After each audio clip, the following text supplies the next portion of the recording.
Hi, welcome to the Classic Storytellers podcast. Please subscribe to our channel and we'll be bringing you classic stories every week. I'm Tyler, your AI host from Aicast. Let's continue with Alice's adventure in Wonderland.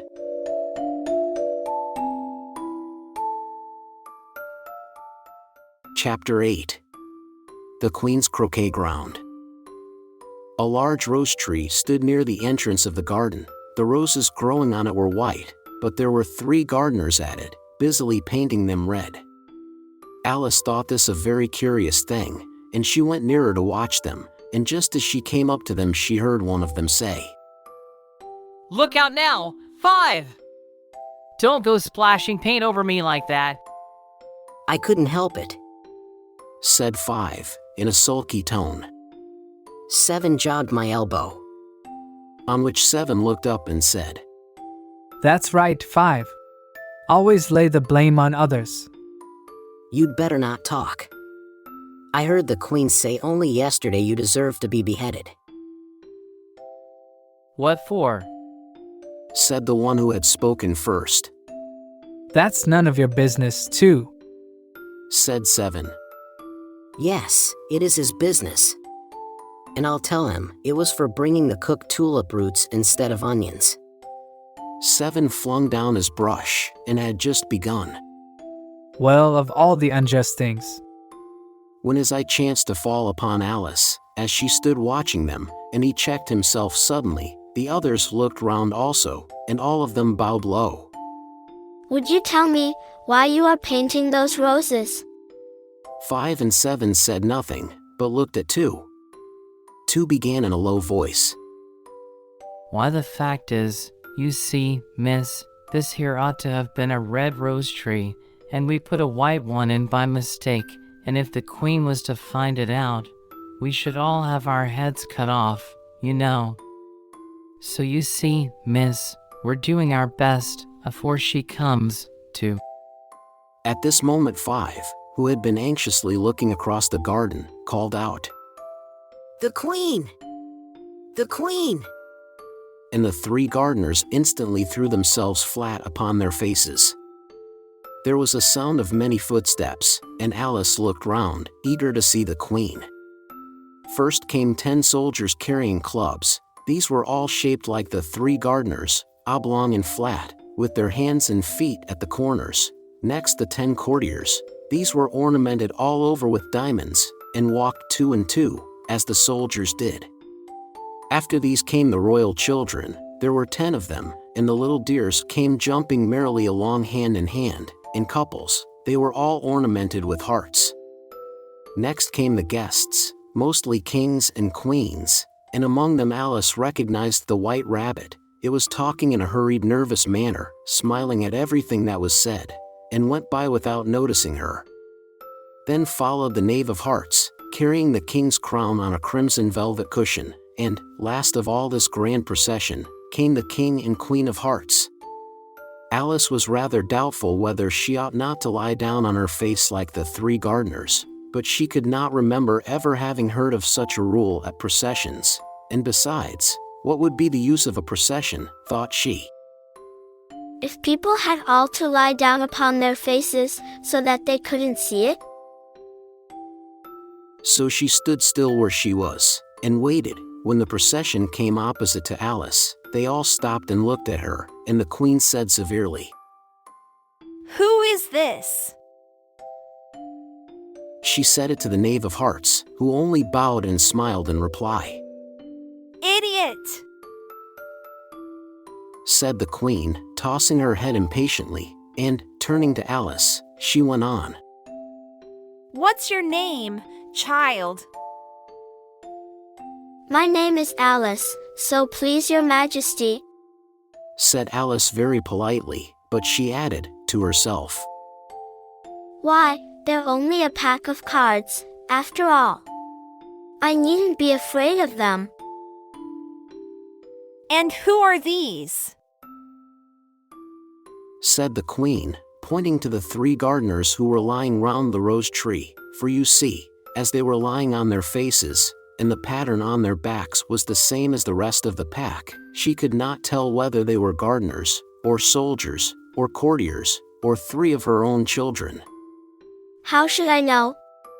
Said Alice, surprised at her own courage. It's no business of mine. The queen turned crimson with fury, and, after glaring at her for a moment like a wild beast, screamed. Off with her head. Off. Nonsense. Said Alice, very loudly and decidedly, and the queen was silent.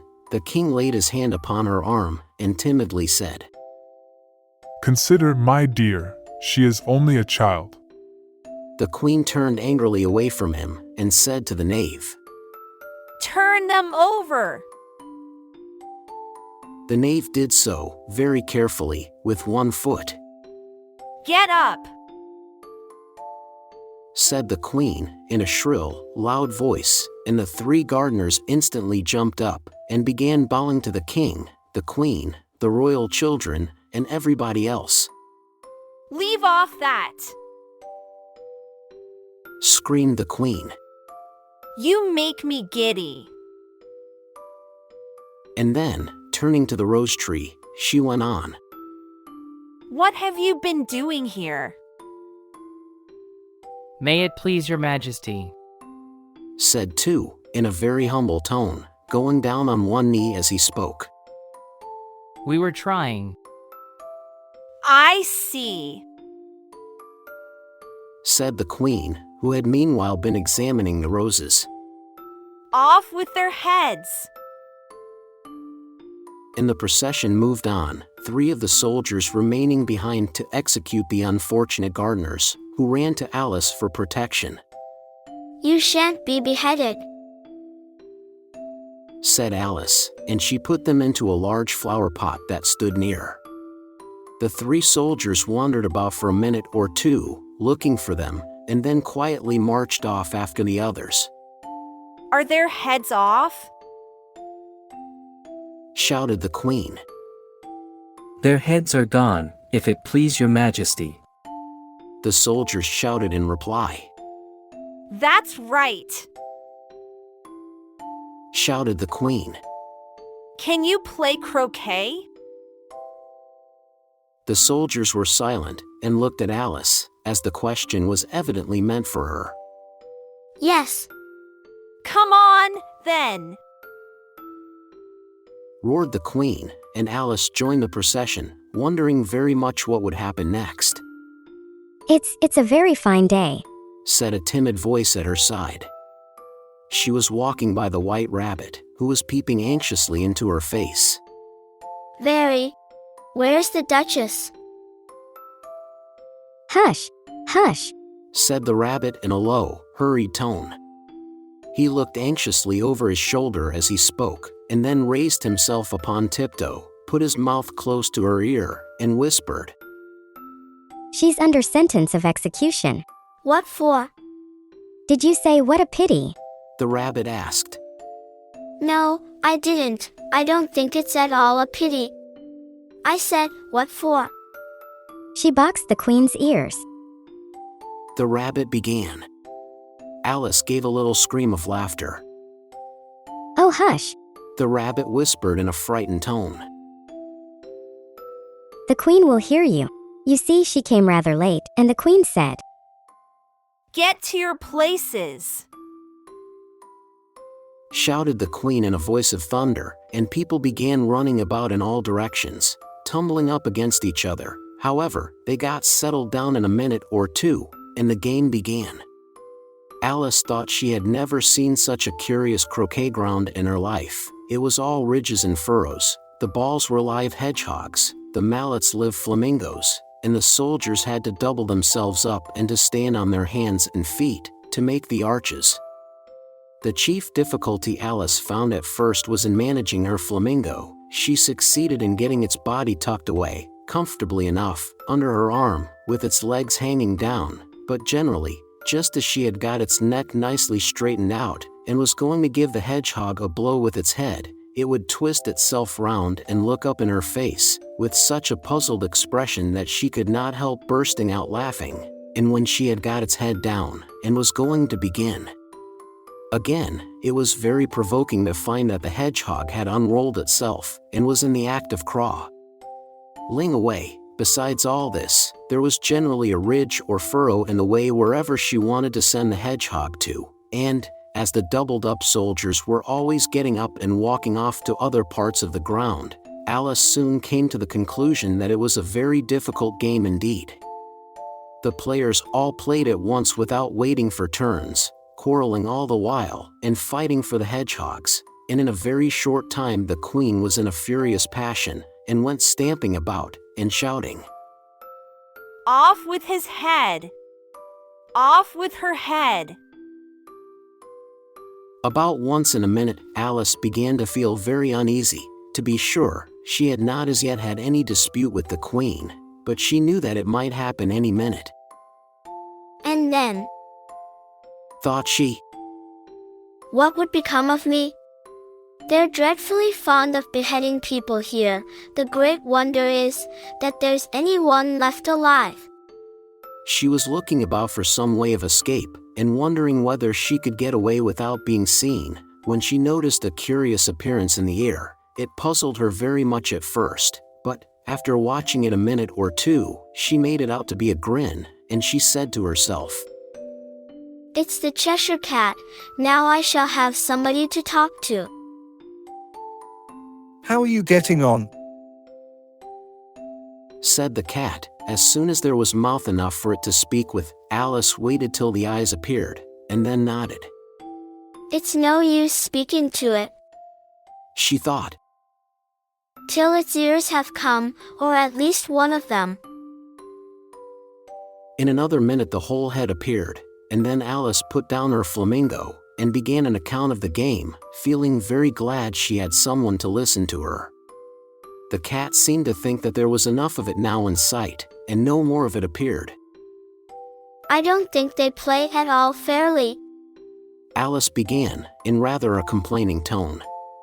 and they all quarrel so dreadfully one can't hear oneself speak, and they don't seem to have any rules in particular.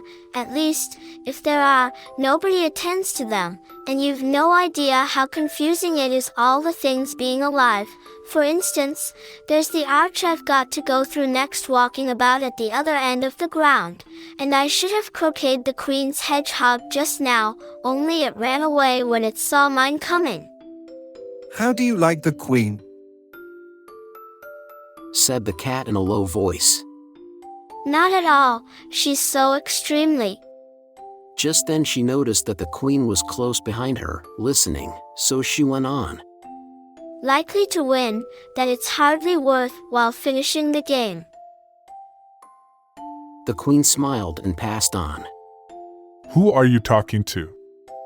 Said the king, going up to Alice, and looking at the cat's head with great curiosity. It's a friend of mine, a Cheshire Cat. Allow me to introduce it. I don't like the look of it at all. However, it may kiss my hand if it likes. I'd rather not. The cat remarked. Don't be impertinent, and don't look at me like that. He got behind Alice as he spoke. A cat may look at a king, said Alice. I've read that in some book, but I don't remember where. Well, it must be removed, said the king very decidedly, and he called the queen, who was passing at the moment. My dear, I wish you would have this cat removed. The queen had only one way of settling all difficulties, great or small. Off with his head! She said, without even looking round.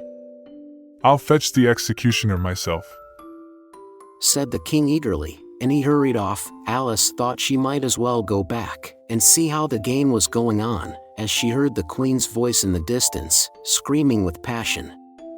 She had already heard her sentence 3 of the players to be executed for having missed their turns, and she did not like the look of things at all, as the game was in such confusion that she never knew whether it was her turn or not. So she went in search of her hedgehog. The hedgehog was engaged in a fight with another hedgehog, which seemed to Alice an excellent opportunity for croqueting one of them with the other. The only difficulty was that her flamingo was gone across to the other side of the garden, where Alice could see it trying in a helpless sort of way to fly up into a tree. By the time she had caught the flamingo and brought it back, the fight was over, and both the hedgehogs were out of sight. But it doesn't matter much, thought Alice, as all the arches are gone from this side of the ground. So she tucked it away under her arm, that it might not escape again, and went back for a little more conversation with her friend. When she got back to the Cheshire Cat, she was surprised to find quite a large crowd collected round it. There was a dispute going on between the executioner, the king, and the queen, who were all talking at once, while all the rest were quite silent, and looked very uncomfortable. The moment Alice appeared, she was appealed to by all three to settle the question, and they repeated their arguments to her, though, as they all spoke at once, she found it very hard indeed to make out exactly what they said. The executioner's argument was that you couldn't cut off a head unless there was a body to cut it off from, that he had never had to do such a thing before, and he wasn't going to begin at his time of life. The king's argument was that anything that had a head could be beheaded, and that you weren't to talk nonsense. The queen's argument was that if something wasn't done about it in less than no time, she'd have everybody executed, all round. Alice could think of nothing else to say but, "It belongs to the Duchess. You'd better ask her about it." "She's in prison," the queen said to the executioner. "Fetch her here." And the executioner went off like an arrow. The cat's head began fading away the moment he was gone, and, by the time he had come back with the Duchess, it had entirely disappeared. So the king and the executioner ran wildly up and down looking for it, while the rest of the party went back to the game.